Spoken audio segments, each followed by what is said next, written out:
Sometimes a thought is closer to truth, to reality, than an action. You can say anything, you can do anything, but you can't fake a thought.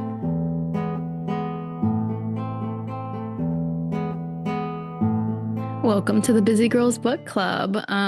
We are a podcast bringing reviews on all the internet's most loved, beloved, hated books to tell you the truth about them and whether or not you should actually read them. So I'm Casey.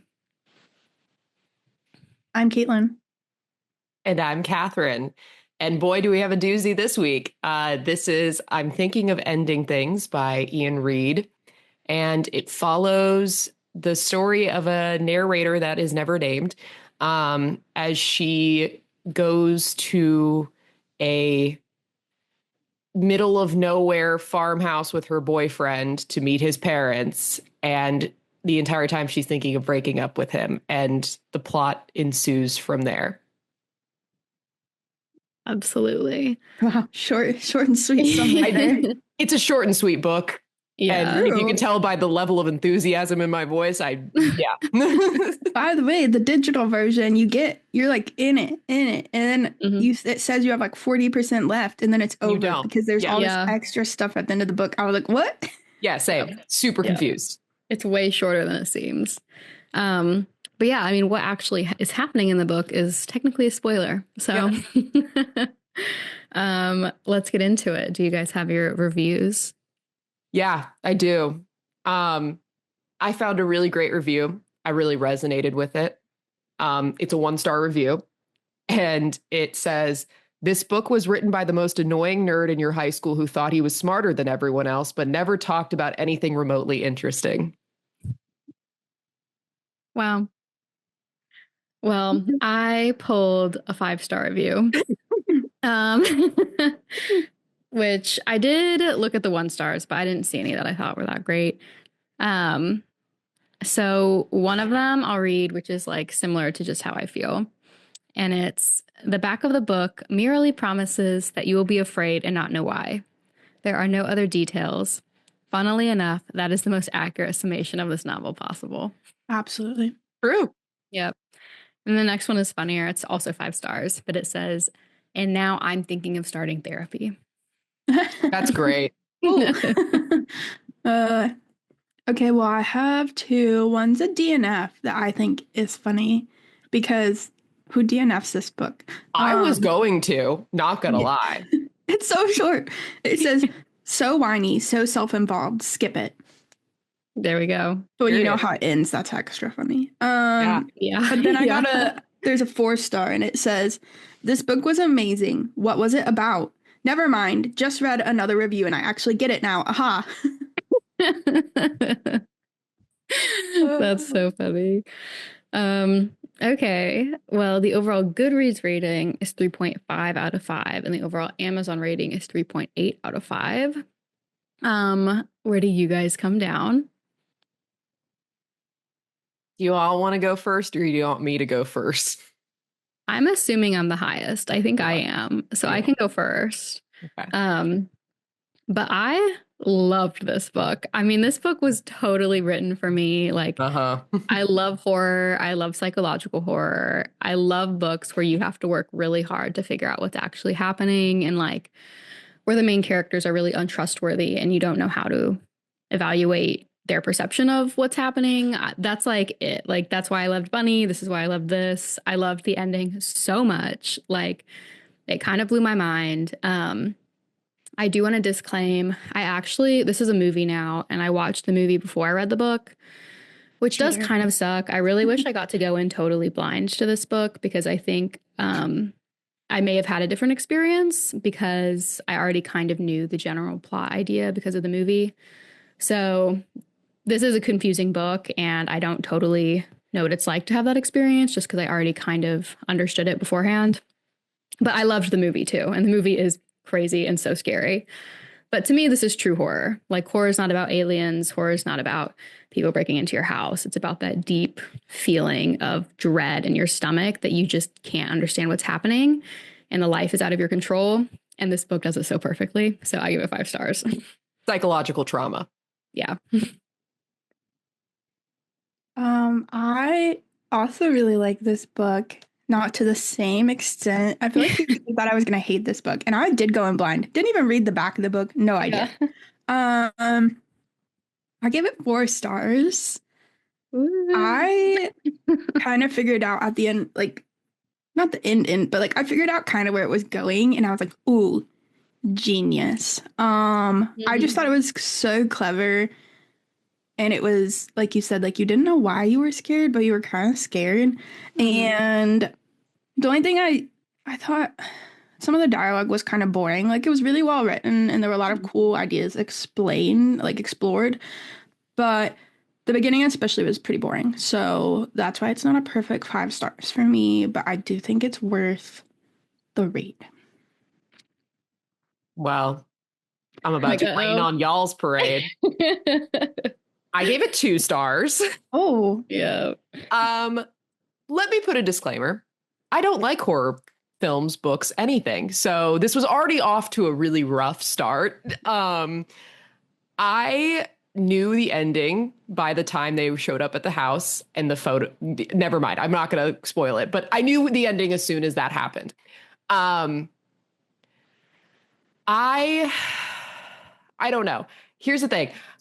So in the digital copy, you talked about how like you think that you're not close to the end and then like there's just a bunch of random shit at the end. So like it's a lot closer to the end than you think. I was about 75% through this book. And then last night I was like, oh, I have to finish reading this or I could just DNF it. I didn't realize I had like maybe 20 pages left. That's how like I was so close to the end. I was going to DNF it. That was how bad I had with this book because I was just like, I don't know, didn't like any of the characters. I thought they were all stupid. I'm that girl in the movie theater if I'm watching a horror film that's just like, don't go in the basement. Ugh, dumb bitch went in the basement. Like, I'm just like, what are you doing with yourself? Dumb bitch did go in the basement. Yeah, dumb bitch did go in the basement. And I'm like, you dumb bitch, stop that. Like, I'm that person that would immediately, if I was trapped in the situation, I would steal the keys, drive away, and never look back again. Oh, but you can't because... No, don't put yourself in that situation. I know. She can't not be in that situation. That's part I realize that. Still. I'll never look at Dairy Queen the same. Yeah. Oh my God. I know. So gross. Oh my gosh. Yeah. I have not been back since because it like haunts me now. Okay. Well, cool. So this book, I think the non-spoilers are going to be really hard because to actually explain what's happening is a spoiler because you're supposed to figure it out as you go. But is it more book? Is the book more plot or character driven? I mean, character. Enough said, obviously. Yeah. No further explanation. Okay. Yeah. Period. And have you or would you read other books by the author? No. Yeah, I haven't. I don't know if I care. Like, it was good, but I don't know if it's just like. Also, I saw a review that said that's one of his most accessible books. I was like, oh. He said, oh God, that is kind of scary. No, I love this book. I would totally read more books by the author. But as I mentioned before, I'm like a huge horror lover. So I imagine that I would like his other stuff. But this is definitely by far his most famous book. So his others, I honestly haven't even really heard of. I mean, it is a Netflix film, so. Right. With a very famous actor in it. Yeah. Okay, this one's for you, Catherine. Let's talk about the pacing. How long did it take you to read? Like a month. Oh my God. Wow. Yeah. But to be fair, I read most of it in like 2 or 3 sittings. So like, you know, I just didn't want to pick it back up. So that was more a me thing than the book thing. It took me like 3 days to read, and only because I was busy. I think I sat down and read it like 2 or 3 times. And I also was juggling The Anxious Generation while I was reading it. Those are wacky to read. An odd pairing, yeah. But like, I mean, it works. When I was getting bored with The Anxious Generation, I'd pick up this one. There we go. And yeah, I don't know. 2 or 3 days. I had no issue. The beginning was a little boring, but the beginning, it's like 200 some pages. The beginning is only so long. Right. Yeah. No, I really, I agree with you. I think the very start of the novel is the most boring part. But I think it kind of quickly ramps up. So for me, I read the book in like 2 days, easy, and like I was obsessed with it. Like it was constantly on my mind. I was constantly like, oh, I want to know what happens next. It's one of those books where you keep reading to figure out what's happening, and then the actual like what's happening doesn't come until so much later. So for me, that was like a huge driver to just keep picking it back up, keep picking it back up. Because I was like excited by like kind of collecting the clues of like what the fuck was going on. Mm-hmm. All right. Well, spoiler for me, I've already watched the movie, but would you guys watch the movie from 2020? No, but I don't like horror, so we're already not gonna. Yeah. Yeah. I mean, yeah, maybe. I don't know. I'm not a scary movie person, but also if it's like this, like psychological, I don't know, 50-50. The movie is extremely psychological, and it's also extremely well done. It also, I already know how it ends, so it wouldn't be scary now. Right. So it's not as freaky. Because when I watched this, I was like, that's one of the scariest movies I've ever watched. Because you just sit in that feeling of discomfort for like a full 2 hours. I will say, I'll give the book credit. I felt discomfort the entire time reading it. Mm-hmm. And it's short. That's why I can't give it 1 star, because I'm like, it's short enough to make a justification for reading it. And I understand the appeal for other people. Yeah. I'm just like so emotionally unattached to every book I read that I was like, wow, this is so fun. Oh my God. Cool. I don't know. Like fun is not the word I would use to describe this book. I liked solving it.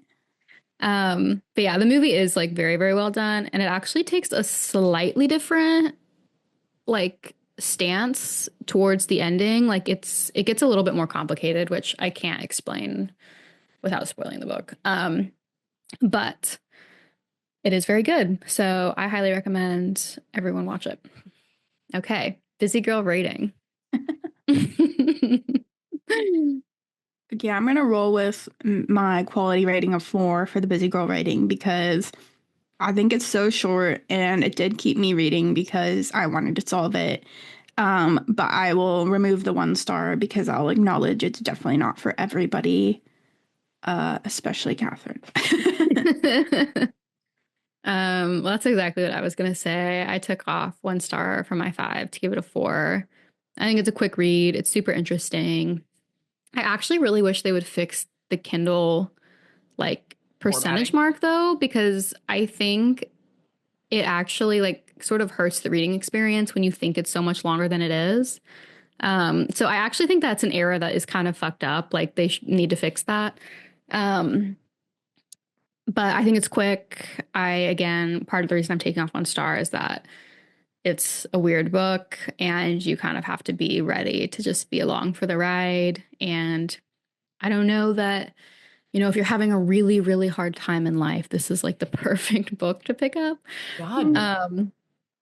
Especially if, anyway, that's all I'm going to say. So I'm going to give it a 4 because I think it's short and great. I'll bump my star rating up to a 3 for a Busy Girl rating, because I think if you like horror, you're going to like this book, and it's short. I don't think the pacing is all that great until you get to like the middle part. Because I just think the beginning, if I don't like the characters, so I was like, I'm not interested in your conversations at all. But I think if you like the horror genre, you're obviously going to finish it. But if you're not a horror girly, this is a skip. Fair. All right. Well, now we get to the spoiler alert. Oh, I'm so excited. This book is, I think, worth reading blind. So if you're at all interested in this, if you're a psychological thriller person, go read it and then check back in, especially if you haven't already had it spoiled for you just via pop culture. Don't let us ruin it for you at the last second. Read it, come back. And if you're not into horror, might as well just listen to us explain it to you. So our first question is, there are not many characters in this book. What did you think of the narrator and specifically the decision that the main female character is unnamed? I figured out fairly early on. I was like, what is her name? And that was just one of the clues I feel like that led me to kind of like you said, close to like the farmhouse time. I was like, I don't know. I thought it was clever. I still like was thinking back in my head trying to figure out how it all worked. But also like I don't think it's supposed to be that like I think you're kind of supposed to like leave the air of not knowing, you know, so like don't think too deeply about it. But yeah, I thought it was so clever. Every time I figured something out, I was like, ooh, good job. Like I wanted to like tell the author like, ooh, that was good. Good one, you know. I'll give the author props. That was a smart decision because like you don't always have to name your main character because if you're doing an I point of view, like a first person, you don't necessarily have a name unless you say it directly or someone says it to you. I think that was a smart idea, especially because of the ending. I will say the moment that I knew what the ending was going to be was when she looked at the photo and she's like, that looks like me. And I'm like, oh, I see where this is going. Yeah, that was the biggest clue. Yeah. Actually, I would argue the biggest clue was the basement. Oh, with paintings. And the paintings had a different person in everyone. Yeah. Yeah. So yeah, for me, the huge thing that I love about this book is it's told from the perspective of a person's inner fantasy. Like, that's crazy. That's so cool to like, it's their fantasy. So there's all these, the thing I love most is like, so you're from the perspective of his fantasy. So she has all these like weird attractions to him that make no sense. No. I think that's amazing because the author is like literally making fun of him. Like he is like making fun of this sort of like incel man being like, oh yeah, like I love how sweaty and gross he is and how he just loves to explain things to me all the time. Like and you kind of get it because she's like making fun of him and mocking him even as she like, but she's his fantasy. So she likes that about him, even if it's obvious to the reader that he's like an unpleasant person. Yeah.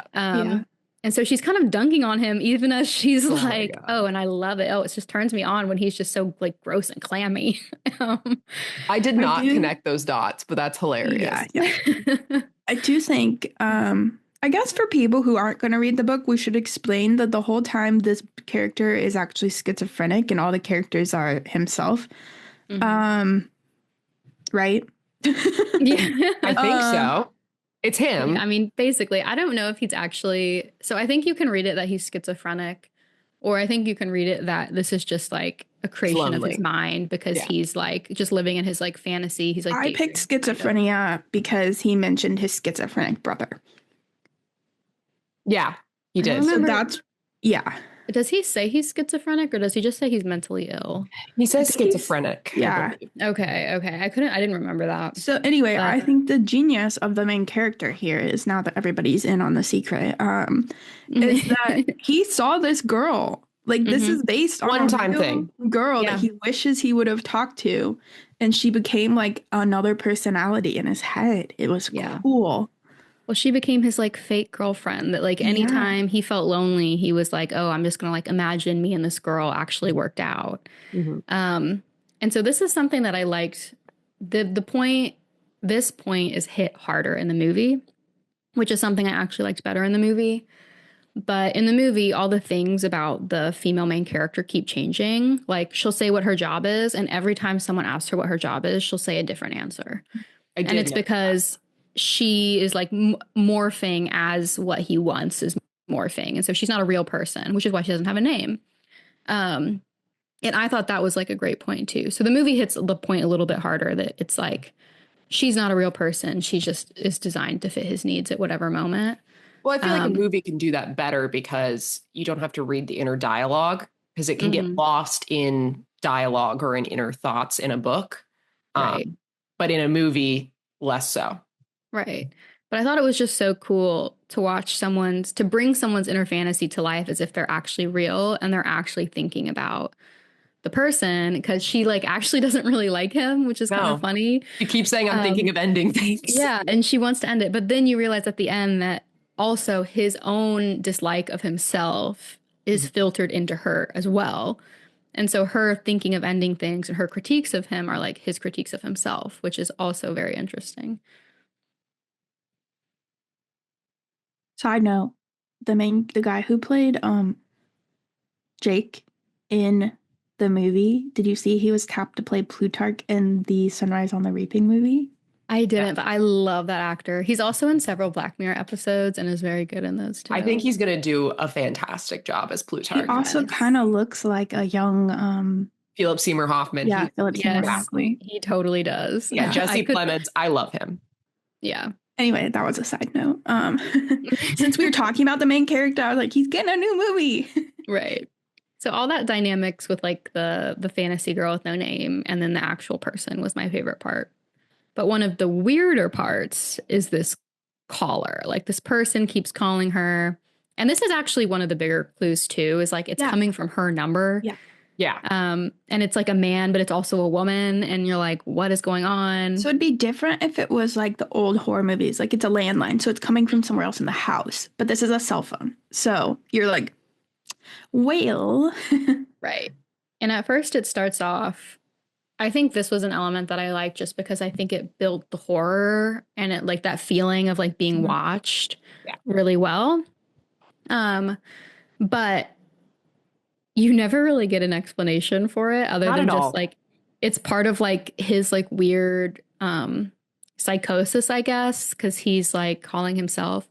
But then the caller keeps calling and keeps calling and keeps calling, and the messages get longer and more weird and more threatening. Well, and the girl tries to, at one point, she's describing a man outside her window when she was young. And that kind of throws you a different direction for a minute. Yeah. But then you kind of just disregard it because there's too much other stuff going on. Right. But yeah, like the point of the call is, do you know the answer to the one question? And the whole question is, are we ending things, you know? Yeah. At least that's how I interpreted it. That's how I interpreted it too. Yeah. The calls honestly feel a little pointless by the end because it's just kind of like, what? Yeah. So I'm like, I understand it was a mode to increase the tension, but I feel like they should have been more involved if you're going to add that kind of thing in. But I already did like the book, so you know. Yeah. Because to me, the reason I forgave it is because then I think there's this weird part where then like the people become more real just in the sense that then they like kind of actually interact with like real Jake, like not like fantasy world Jake when he's young, but like actual, like he's this old janitor. Mm-hmm. And so I was like, okay, so this is as if like real Jake in the real world was calling her and then they end up showing up at his school. And obviously we know that he ends up killing himself, but in a very gruesome way. And there's also some small like chapters are broken up with discussions from the real world. So like people who were his employers basically talking about like, oh, we found him, you know, dead. And so that's something that also brings in some more like actual reality perspective. Well, in the beginning, because they're at the end of each chapter, at the beginning of it, you kind of seem to think that like he murdered her and himself, like it was a murder-suicide. And then once you get closer to the end, you realize it was never a murder-suicide. It was just a suicide. So I think that was kind of clever of like keeping the suspense of like, oh, did they know that he would do this? Like, would he kill her kind of thing? But it was like, no. It was the school scene is probably the scariest thing I've ever read. Oh my God.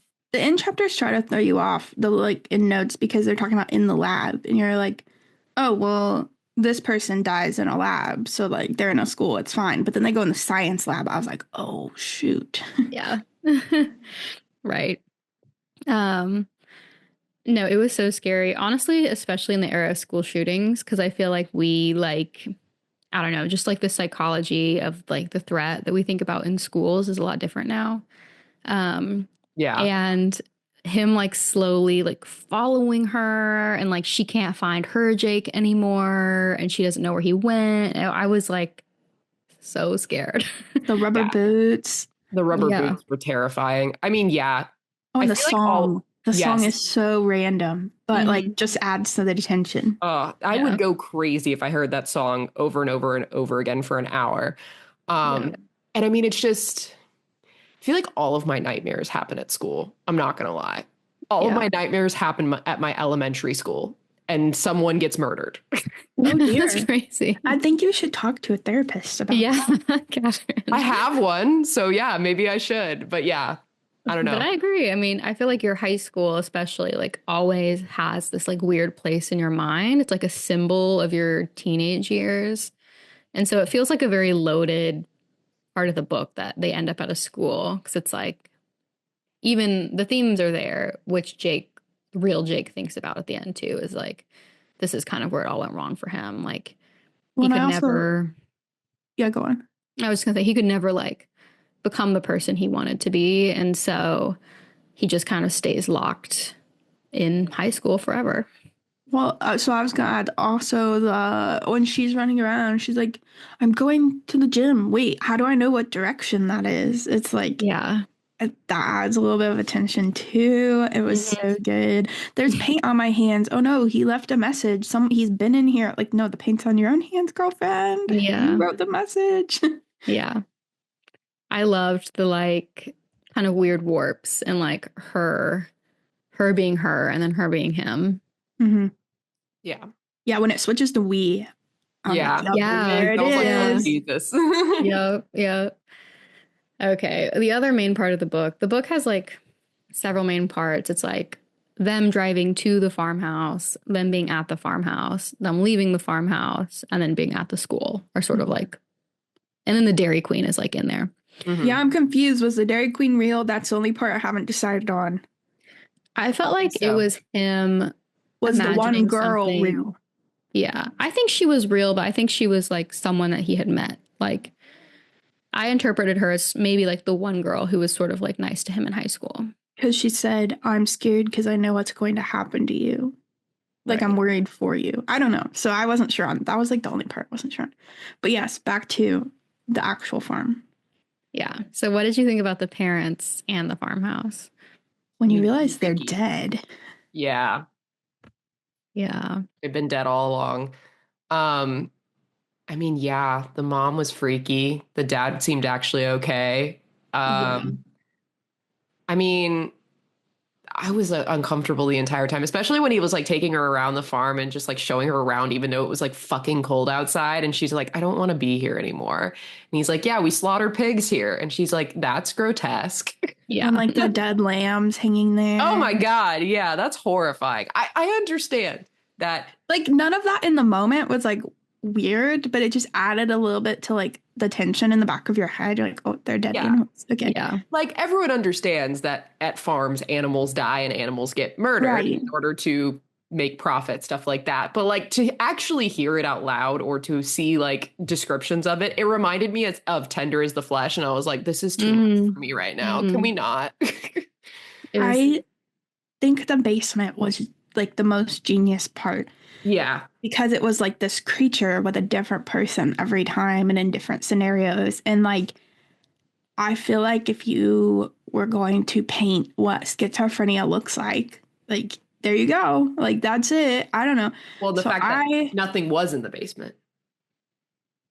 Except the painting. But nothing was down there. That's what everyone says. Oh, yeah. Yeah. No, but, and then like the lock from the inside, not the outside, you know, like it was just interesting. So that's where I was like, ooh, I think I'm figuring it out. And then I got really excited from that point on about things. Yeah. That scene was very disturbing. And at that point I was like, is this because he was abused? Like I was still like, where is this coming from? Is this like his mental illness? Is this like him being locked in the basement? Like, why was he able to lock himself in the basement? But I do feel like it's a good, like, it's like bringing to life the idea that your mind is like sort of a prison, right? Like he was locked down there with himself. I did sort of think briefly, because I'd mentioned the brother who was ill with schizophrenia. And I was like, oh, maybe they kept the brother down there. And then I was like, no, he is the brother. Well, they could have taken it where that. And I thought for a second they might take it to where like both of the brothers are alive and they were twins and they've been flipping places with her. And that would have been freaky because I feel like that's a lot of horror films of just like, if you're going to do identical twins, swapping. But then I was twins are scary. Twins are scary. I'm hoping Casey's twin, her sister, is in earshot. My little sisters are twins. They're not. She's not in earshot. But yeah, that was one of the things I caught immediately. I was like, well, obviously he's the brother. Mm-hmm. But I was kind of interested if there was a brother and the brother was just like the actual functioning one, right? Like the normal one. And then he's like the weird one. Yeah. But then in his fantasy mind, his brother is the weird one and he's the normal one. Mm-hmm. But it turns out it was all just him. Well, I mean, he was weird all along. He did some weird. The parents saying like, we're so grateful for what you're doing for Jake. I was like, oh. That made me like want to throw up. I was like, oh God, he's weird. Yeah. No. And how he didn't eat anything at dinner, but she did. And the fact that he wouldn't interfere with his parents, like she was the one who was having to respond to them and not him. The mom changing dresses, creepy. I don't know why. It was creepy. Weird. Yeah. Okay. So we've already talked about the school scene a little bit, but this all kind of happens because of a very like stressful social interaction where Jake pulls over and he is like, him and the girl start kind of getting heated in the car, which happens really abruptly, by the way. Like I was like, okay, very much male fantasy here. And she kind of liked it. I was like, she's like, I'm into it. I'm like, no, you're not. You've been thinking about breaking up with him this entire fucking time. Yeah, which is another reason why I liked it, because it was like, it was just so male fantasy that he was just like, okay, now let's have sex. And she was like, oh yeah, let's do it. Even though she like hates him and wants to break up with him. Anyway, then this guy who's the janitor, who we learn is actually Jake, is watching them, and then fantasy Jake gets super mad because he's like, he shouldn't be watching us. He's a pervert. Very interesting commentary on the self. And so then he gets out of the car and goes to confront him. And then she's locked in the car by herself. And she's like, I don't know what to do. And then she ends up going to the school. What did you guys think of the school and him leaving her in the car to go into this like abandoned school? That was where I stopped and put it down. I immediately, yeah. Like, what? I know. Because I was just immediately like, y'all stupid. Like if I was, I mean, I would never be put in the situation because obviously not possible. It's a fantasy, not actually real. But then also if it was real, no. If I was being told by my boyfriend, who I was already thinking about breaking up with, that we were going to go to a remote abandoned area to meet his family, I would immediately say no. Or I would say, can I drive? And I have control of the keys the entire time. Right. Yeah, but that's the fun of it. Like as soon as not fun. Nick has this irrational reaction.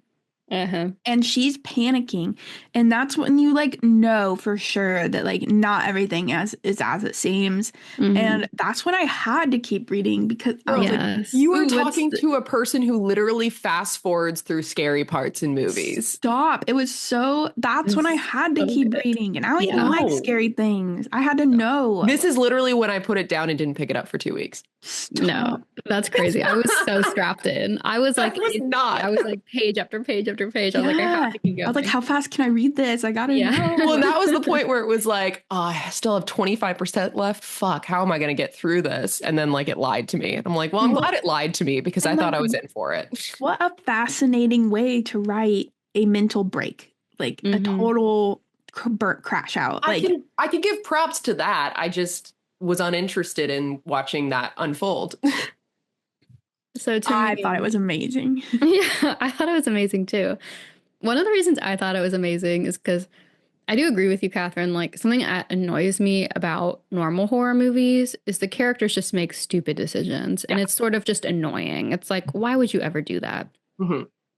But this to me like has the perfect answer. It's like, because they're fantasies. They're not actually in control. They're not actually able to make decisions. Like, and all of this is so weird and crazy because they're locked in this person's brain. And so she obviously wants to leave. Like she thinks multiple times. She's like, I don't want to go to the Dairy Queen. Like I want to go home. Like I don't want to go to the school. But she literally can't stop the events from happening. Like she's not in control. And I think that is a core part of why I think the book executes horror so well and you get that deep feeling of discomfort is because she has no control. Like, and honestly, like we learn later, neither does Jake. But the fact that she literally cannot influence a single event in the book, I think gives you that like feeling of like out of control of like why, like she can't make anything she wants to happen. And it plays on horror tropes really, really well and gives you answers to them that are actually reasonable answers instead of just being like, it's a dumb bitch move. So yes, that's why I give it 2 stars and not 1 star. How generous. Like, you're supposed to feel out of control because the main character feels out of control. I don't like that feeling. That's when you switch. The question's not, I'm thinking of ending the relationship. It's like, I'm thinking of ending things, like ending things. Well, yeah, I figured. It's so good. Yeah. I love it. I love it when it finally makes that flip from the relationship to suicide. Like, it's just like, I was wondering, because in the end notes, they were talking about all like the stab wounds in the closet. I was like, how then? Because I had figured it out. I was like, how's he going to do that to himself? And then it was like a hanger. And I was like, oh my God. Yeah. Disgusting. I skimmed that part. I was like, nope. Yeah. Okay. So now we're officially at the ending. You know, now all things are clear, or at least clearer. You know, did you guys feel like you got it at the end? Yeah. I understood it. Is my interpretation of schizophrenia what happened in the movie? I guess. You watched the movie. Oh, in the movie. Sorry. Yeah, so the movie actually ends a lot more open-ended, which is why I actually had a really interesting experience with this book. Because I actually had a slightly different interpretation of the movie than I did of the book. Like all the stuff with the janitor and the suicide and everything still happens, but the girl who's the main character, I feel like there's a lot more commentary just about like the way men think about women and like what men want their fantasies to be. And so to me, that actually was more my takeaway from the movie, was not that she was thinking of ending things because she was in the mind of someone committing suicide. It was more like, even in a man's fantasy, the woman is still like deeply unhappy. So I feel like they blur those lines a little more between what she's able to think independently and is like more of an independent actor than she is in the book, where it's like very clear that she's like just part of his like psychosis. I feel like that would make it more interesting. That actually makes me want to actually watch the movie, because I didn't get a lot of the takeaways you were talking about like male fantasy and stuff like that, because I don't think the book is totally written that way. I'd be curious to see if the screenwriters in the movie were female, and that's why that takeaway was exaggerated. Right. Because I feel like I would have enjoyed the book more if it had more of those elements into it. I will say, I feel like it was ultimately more exaggerated in the movie, but the part that I found really interesting in the book is you get a lot more of her internal thoughts. And so, like, I do still feel like in the beginning, like, something that was really effective was like her thinking about Jake, and she was saying that she was attracted to him, even though she was describing something that was not attractive. Yeah. So I felt like those, like, they were in the book still. It was just like, I felt personally it's a that retrospect when you're reading. You get to the end, you're like, oh. Exactly. Also, people said they were listening to the audiobook and they didn't know what was happening. I was like, no freaking way could I listen to the audiobook of that. I would absolutely never listen to this audiobook. Ever. God fucking no. Yeah, no.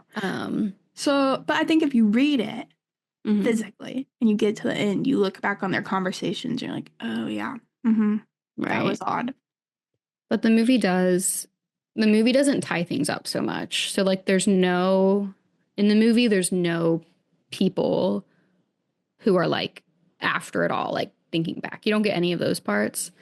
So it's just like a lot more open to interpretation. It ends very much more so where you're like, what the fuck was that? I'm kind of intrigued. It's a good movie though. Like I would definitely, especially now that you've read the book and you actually kind of get it, I think it would be even better, actually. But it's a very different experience. It's very interesting. I don't regret watching the movie. I'm going to visit Catherine in a couple weeks, so I'll make her watch it with me. No. I don't regret watching the movie, but I also do wish I got to go into the book with like more blindness because I think that would have been fun, but whatever. I like Catherine's last question on here because I know it's rhetorical, basically coming from her. Would you have gone with your boyfriend to meet his family at a remote farmhouse if you were thinking about breaking up? No. I went on a rural zipline adventure with a guy I was thinking of dumping. You're crazy. You're insane. I trusted him. Yeah, he wasn't actually crazy. I'd already met his family. It was fine. I have trust issues. I don't trust many people.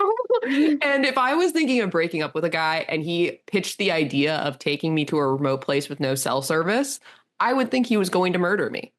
That'd be the first thought in my head. Catherine. I will say I would have gone on the rural zipline adventure if I was thinking about breaking up with someone. But I would not have gone to meet someone's family if I was thinking about breaking up with someone. No. Because I at least personally find meeting someone's family really stressful. Yes. And I just would never put myself through that if I wasn't feeling confident in the relationship. So, well, breakups are way harder when you like the family. Well, right. Yes. And I would say if I was forced to say yes, or I felt obligated to say yes, I would make up an excuse like, oh, let's take separate cars because I'll be in a different area doing work or something. So I'll meet you there. Just give me the address. And that way I have an out the entire time. Someone was raised in downtown Austin. Yes. Yep. Someone didn't drive country back roads for fun with boys. No. No, I did not. Oops. To be fair, I was like the only person in my friend group growing up that actually got a driver's license. So I was always the driver in basically every instance. Wow, that's kind of crazy, actually. I literally took country back roads to get to my high school as a shortcut. So, I mean, everything about this, like the random country Dairy Queen and everything, like thinking of driving to meet like extended. Don't get me wrong. I was like, yes. I grew up in Texas, so obviously I drove on country back roads to get across the fucking state. But like, it was with my own volition and my family, not with a random boy. Yeah, no, sorry. Odd country boyfriends. Yeah, if you live outside of city limits, you just can't date Catherine Finnerty. So no, sorry, I don't trust you. Not even a suburb girl; she's a city girl. I am a city goyle. All right. Well, I think that's it. That's everything. Do you guys have book recommendations? Actually, yes. Slay. I think the whole time it was giving me the same feeling as Mexican Gothic. Oh, 100%. Okay, yeah, I can see that for sure. Yes. So, and if you want something that's not quite as open-ended, but still kind of like you don't know why you're scared for a lot of it, why you're creeped out, that's a good one. Right. I mean, I've already said kind of one. Tender is the Flesh. I feel like if people like this book, they'll enjoy that one. Yeah. Very like queasy, sit in the discomfort horror. Yes. I'm going to do Bunny. Another sort of psychological horror book where you question the main character a lot and you're not really sure what's real and what's not. So yeah. And we have episodes on all of those. So we do. Wow. Yes, we do. But they're all spooky season books. And this one we did in May. During the regular hours. Yes. Oh, it was a reader suggestion. So. It was a reader suggestion. It was a request. Yes. Who are you? I think whoever this reader was really thought that Catherine and I would both hate this book, but I think so. It was only Catherine. We have the rare Caitlin Casey against Catherine. I love it. Those are always my favorite episodes. Yeah. I feel like it's just like Tender is the Flesh. It mostly happens in spooky season, I think. Yeah. Right. That's honestly not my season. Right. I like dressing up as like cutesy girly things. And that's about it. Funny. When I was a kid, I wore like this like one of the Scream masks and it would like rain blood down it. Like, so I am a horror girl. I dressed up as Oscar the Grouch and like Wonder Woman. That's fitting. No. Yes. No, it is very fitting. home because it was a part of like a group costume, and all my friends, like they were like Elmo and Cookie Monster, were like, no, Catherine, you're Oscar the Grouch. And I'm like, I can see it. That's funny. That's hilarious. Okay. Anyway, rate and review our podcast, guys. 5 stars. Recommend it to your friends. Play it out loud in class. Tell people about us. Yeah. Send us more requests because like this was a listener request. Mm-hmm. Yes. Yeah. Please send us more. We have fun doing you guys' requests. I wish I had written down whose name it was, but I forget. So shout out to you. You know who you are. LOL. Oh so anyway, these are just our opinions. We have a lot of them, but we love to hear other people's opinions. So if you ever want to tell us what you think, you can do that at Busy Girls Pod pretty much everywhere. We're most active on Instagram, and you can also check us out at our website, busygirlspod.com. Yeah. And with that, I'm ending things. I'm Catherine. Whoa, not like that. Okay. I'm Caitlin. And I'm Casey. Thanks for listening. And when you get a chance, take a break with the Busy Girls Book Club.